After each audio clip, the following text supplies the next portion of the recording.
ഇപ്പോൾ U D എഫിന്റെ പ്രകടന പത്രിക, തദ്ദേശ തെരഞ്ഞെടുപ്പിലെ യു ഡി എഫിന്റെ പ്രകടന പത്രിക പുറത്തിറക്കുകയാണ്. പ്രതിപക്ഷ നേതാവ് വി ഡി സതീശൻ ഉൾപ്പെടെയുള്ള നേതാക്കളുണ്ട്. V D Satheesan, K P C president Sunny Joseph, U D F convener Adoor Prakash ഉൾപ്പെടെയുള്ള നേതാക്കൾ കൊച്ചിയിൽ യു ഡി എഫിന്റെ പ്രകടന പത്രിക പ്രകാശനം ചെയ്യുകയാണ്.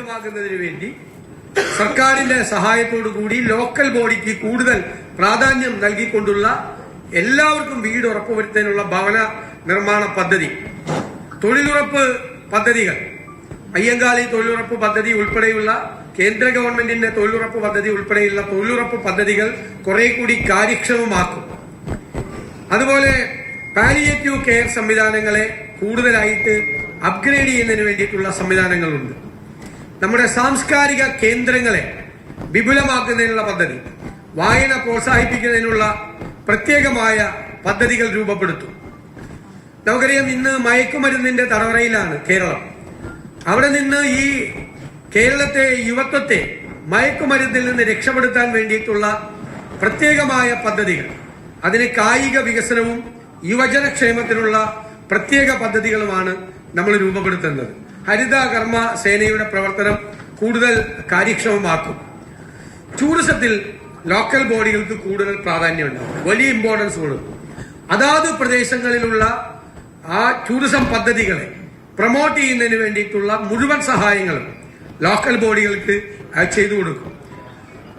തെരുവ് വിളക്കുകൾ പ്രവർത്തനക്ഷമമാക്കുന്നതിനുള്ള പ്രത്യേകമായ കർമ്മ പരിപാടി, തെരുവുകൾ തോറും ഹെൽപ്പ് ലൈൻ നമ്പറുകൾ കൂടി വെച്ചുകൊണ്ട് ആ തെരുവ് വിളക്ക് സംവിധാനം ഏറ്റവും മെച്ചപ്പെടുത്തും. പിന്നെയുള്ളൊരു നല്ല പദ്ധതി, വിദേശ രാജ്യങ്ങളിലെ ആധുനികമായ വിദേശ രാജ്യങ്ങളിൽ ചെയ്യുന്നത് പോലെയുള്ള ആധുനികമായ മാർക്കറ്റ്, എല്ലാ ഗ്രാമങ്ങളിലെയും നഗരങ്ങളിലെയും മാർക്കറ്റുകൾ മുഴുവൻ ആധുനികവൽക്കരിക്കും. ഏറ്റവും വൃത്തിയുള്ള, ഏറ്റവും ആധുനികമായ സങ്കേതങ്ങളുള്ള മാർക്കറ്റുകൾ തുടങ്ങും. അതുപോലെ തന്നെ ശ്മശാനങ്ങൾ, പല ഗ്രാമങ്ങളിലും ശ്മശാനങ്ങളില്ലാത്തതിന്റെ ഗുരുതരമായ പ്രശ്നങ്ങളുണ്ട്. അപ്പൊ എല്ലായിടത്തും മൃതദേഹങ്ങൾ സംസ്കരിക്കുന്നതിന് ആവശ്യമായ പുതിയ സങ്കേതങ്ങൾ ഉപയോഗപ്പെടുത്തിക്കൊണ്ടുള്ള ശ്മശാനങ്ങൾ എല്ലാ സ്ഥലത്തും ചെയ്യും. അതിഥി തൊഴിലാളി ക്ഷേമം ഉറപ്പുവരുത്തുന്നതിന് വേണ്ടിയിട്ടുള്ള പദ്ധതികൾ ഉണ്ടാകും. പൊതു ഇടങ്ങളിൽ, നമ്മൾ കേരളത്തിൽ ഒരുപാട് ടൂറിസ്റ്റുകൾ വരുന്ന സംസ്ഥാനമാണ്. തദ്ദേശ തെരഞ്ഞെടുപ്പിലെ യു ഡി എഫിന്റെ പ്രകടന പത്രിക അവതരിപ്പിക്കുകയാണ് പ്രതിപക്ഷ നേതാവ് കൊച്ചിയിൽ. തദ്ദേശ സ്ഥാപനങ്ങൾ ചെയ്യാൻ പോകുന്ന പുതിയ പദ്ധതികൾ, വിഭാവനം ചെയ്യുന്ന പുതിയ പദ്ധതികളെക്കുറിച്ചുള്ള വിശദീകരണമാണ് അദ്ദേഹത്തിന്റെ ഭാഗത്ത് ഇപ്പോൾ ഉണ്ടാകുന്നത്.